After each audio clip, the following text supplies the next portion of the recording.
Hello, my friend. It's the Range Ronin. I sure appreciate you joining me for another At the Range chapter in the Range Ronin Chronicles. I sincerely hope that you enjoy it. So, let me open the book and we'll get going.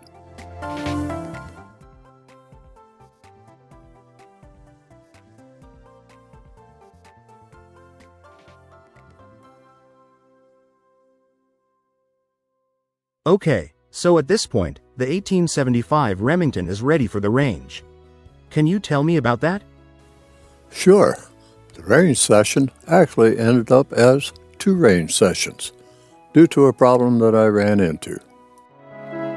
A problem? Really? Tell me about that? My second trip to the range revealed a flaw with the revolver. With the light loads of the cowboy grade 250 grain loads from Pro Grade that I had used in the first range session, there seemed to be no problem that I could detect. However, I was shooting a hotter 250 grain cowboy load from Georgia Arms on the second trip. That is when the problem reared its ugly head. When attempting to unload the second round fired, the cylinder would bind to the point that it had to be removed.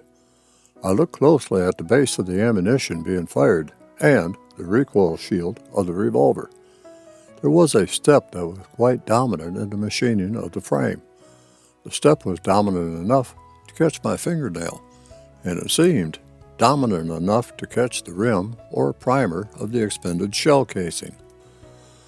The frame was obviously machined this way by the manufacturer.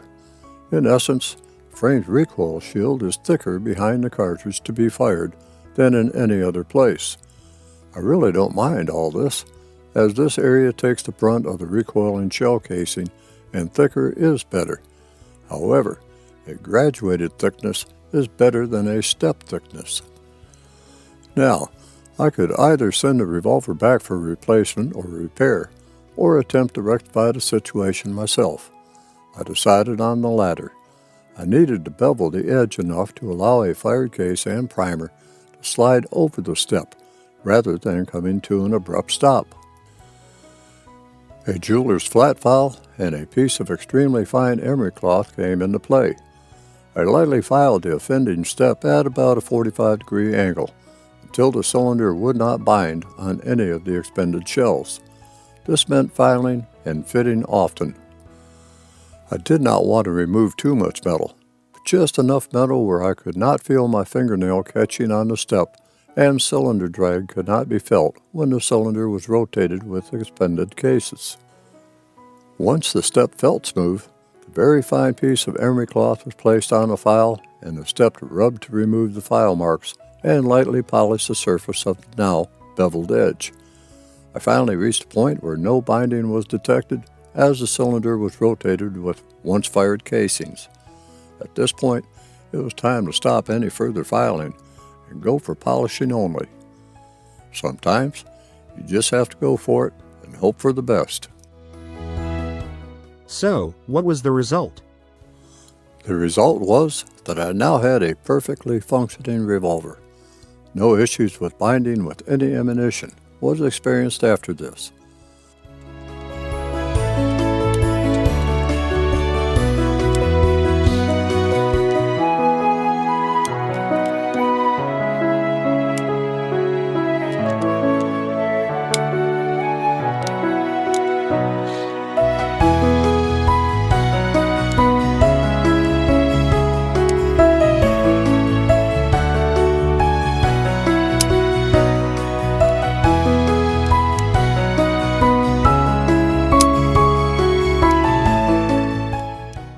Let me show you the range session after the fix. I would like that. I think that your viewers would like that as well.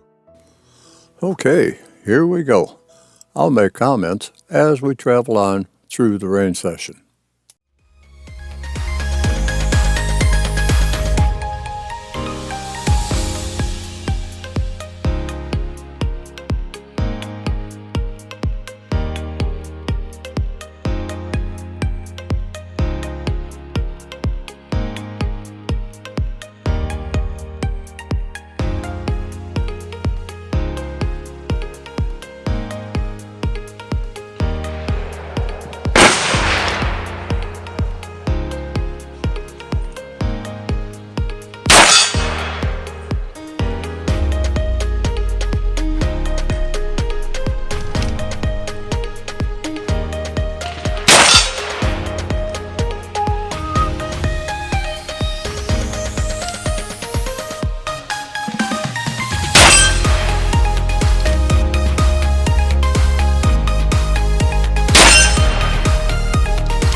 That was a very nice range session. What was your impression of the range session? At the range, the Uberti 1875 Remington is a pleasure to shoot. It is surprising how accurate these reproductions actually are. Shooting one-handed is easy, if you do your part. This was not a testament to my shooting, but it is a testament to the accuracy this revolver is capable of. With the 2.5-pound trigger in this revolver, one has to be cognizant of trigger control at all times when the hammer is cocked, because surprise breaks are the norm. The front sight seemed to be well regulated for the distances at which I was shooting, probably more than I was. I am always elated when a .45 caliber bullet hits a steel target, fixed or swinging. Uberti 1875 Remington is quite capable of ringing steel.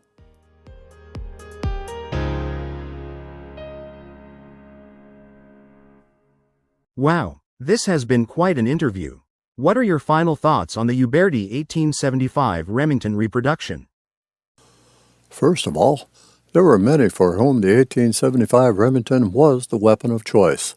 Among them was Buffalo Bill Cody, whose piece is in the Cody Museum with a handwritten note by Cody. It never failed me, and also was carried by outlaws Frank and Jesse James. The 1875 Remington was also carried by the agents who murdered Chief Sitting Bull. However, it is claimed that the predecessor of the 1875 and 1890 New Army was used to actually dispatch Sitting Bull. The 1875 has been featured in numerous films, including being carried by Ned Pepper, played by Robert Duvall in the early version of True Grit, and carried by Bruce Dern in the western Will Penny. The Remington 1875 was Sheriff Seth Bullock's firearm throughout the series Deadwood. The 1875 Remington revolver was, in my mind, the last true Remington revolver, as the sale was non-existent with the Remington's 1888 New Army Pocket and 1890 New Model Army revolvers. I do have a reproduction of the Remington 1890 New Model Army revolver, as the original was manufactured in limited numbers and is highly desired as a collectible. I, however, will have to settle with an excellent reproduction of this revolver, and that is fine with me. I'll produce a review of the Remington 1890 in the near future. The Uberti 1875 Remington revolver is a fine example of the original, only with modern materials and manufacturing. Take a break from modern firearms, slow down, step back into history for a bit while shooting reproductions of the revolvers that helped to bring handguns into the modern age, a time when real gun control was determined by how well you handled a handgun, rifle, and shotgun. Come to think of it, that fact still remains today. Well, this has been a fascinating journey. Thanks you for sharing your thoughts on the Uberti 1875 Remington reproduction. No, thank you for being my alter ego and guiding me through this presentation. Anything that you would like to say to our viewers before we close out? I would like to thank you, the viewers, for sticking with me as I had this discussion with my other self. I hope that you enjoyed this chapter in the Range Running Chronicles, a journey of my journeys. I hope that you will return to the channel for my other reviews. Till we meet again, and I hope that we do, be vigilant, be armed, and be safe out there.